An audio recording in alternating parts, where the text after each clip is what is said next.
Good day, grade 12 IEB learners. Welcome to today's video where we are going to be talking about those infamous tables in phase 1. So there they are. This is what you should have copied or created and pasted them or whatever you want to do. But they give you a very nice layout of a table over here. And first things first, let's just understand what has to go into this table. And that's the purpose of today's video. So for that, we're going to go up.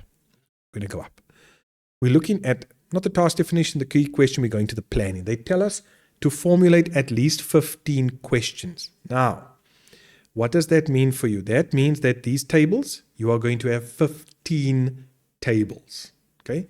Take note of that. Also, if you have more than 15 questions, then you'll have more than 15 tables. And that's okay. We don't want you to have hundreds of tables, but 15 at least is what you should have.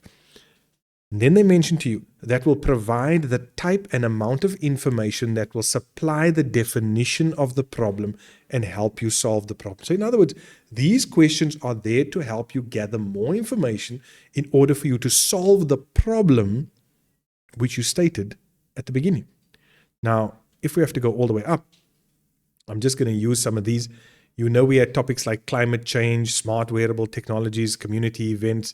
Some people have chosen to look at traveling, planning an event, planning a hockey tour, all of those type of things. So it's going to depend on what your particular topic is. But you need to have your task definition, your key question, and then under that you should have your 15 tables. Now remember, this is phase 1, task 1.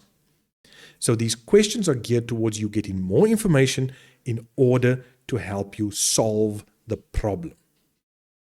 I hope we're together. Then, these questions, they say here, some of them should be closed questions and others open questions. So let's just focus on that a little bit quickly. When we talk about a closed question, we're talking about a question that can be answered with a single word or short phrase. So a yes or a no or multiple choice, maybe rating on a scale, quick facts to, give you an answer. Whereas the open-ended questions, they cannot be answered with a simple yes or no. Now, while you might have one or two open-ended questions, my advice, and I'm not saying you must do this, would be to have more closed questions. And the reason for that is we can extract more data from that. If you're asking people for their opinions all the time, how are you going to draw data? Because 15 people might give you 15 different opinions. Okay, so that's just a tip from me. Then questions need to be categorized according to question category. And for that, they say see Appendix A. So let's go down and see Appendix A. There we go.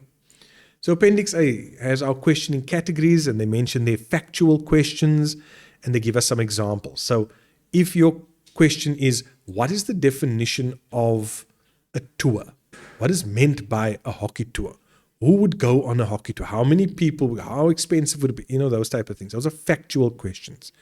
An investigative question. They give you a ton of examples there of investigative questions, of change questions, of comparison questions, so that you know the different categories that are there. Right, so let's go back up. So they say questions must be categorized according to the question category. In other words, factual, blah, blah, blah. And we've looked at the appendix. For each question, determine the method and source you'll use to gather information. In other words, you're asking a question. So where are you getting the answer from? Are you getting it from an interview you watched, from the internet, from a magazine, from a brochure, from an online poll, from a survey, from AI, right? If you're getting your answer from, I know we don't like to hear it, teachers, but if you're getting the answer from ChatGPT, okay? But remember, learners, you need to acknowledge these things. You need to declare it. And we don't want everything to come from ChatGPT. That is not the point of using a tool like that. So you need at least, and this is why they mention this, 3 different sources. So let's be practical about this. You've got 15 questions. You've got 15 tables.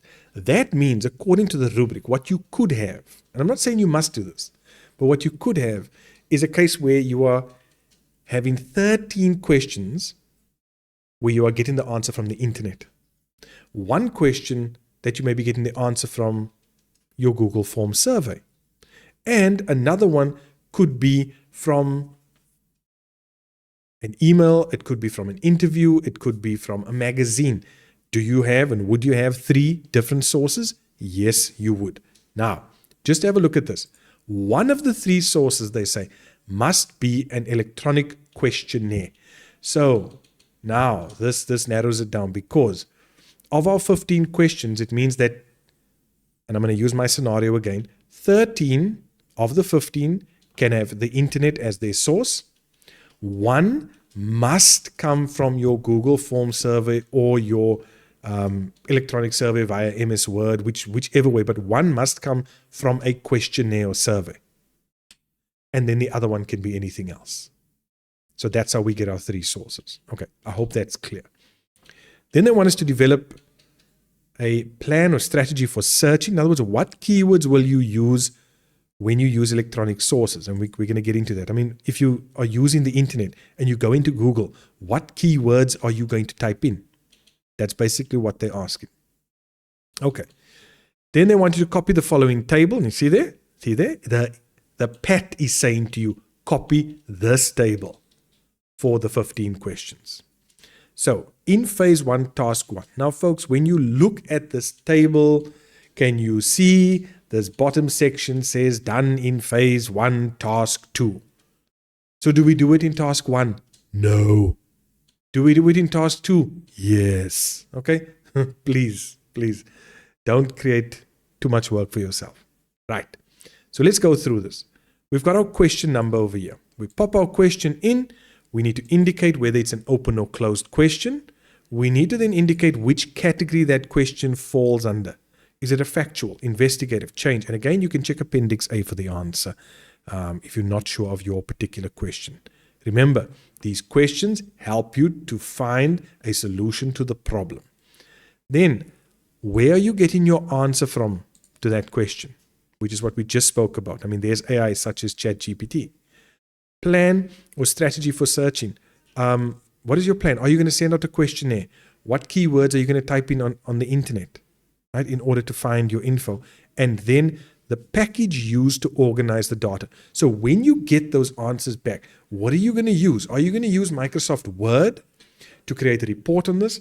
Are you going to use PowerPoint to take some of the statistical data and present it to your target audience at the end? Are you making a movie with it? Are you creating a website? What are you going to be doing? And if you're using 2 or 3 packages, or the answer to a question is going to be used in 2 or 3 different packages, then you indicate those 2 or 3 packages in this section over here. And that's all they need for phase 1, task 1, with regards to your tables. It's a minimum of 15 tables.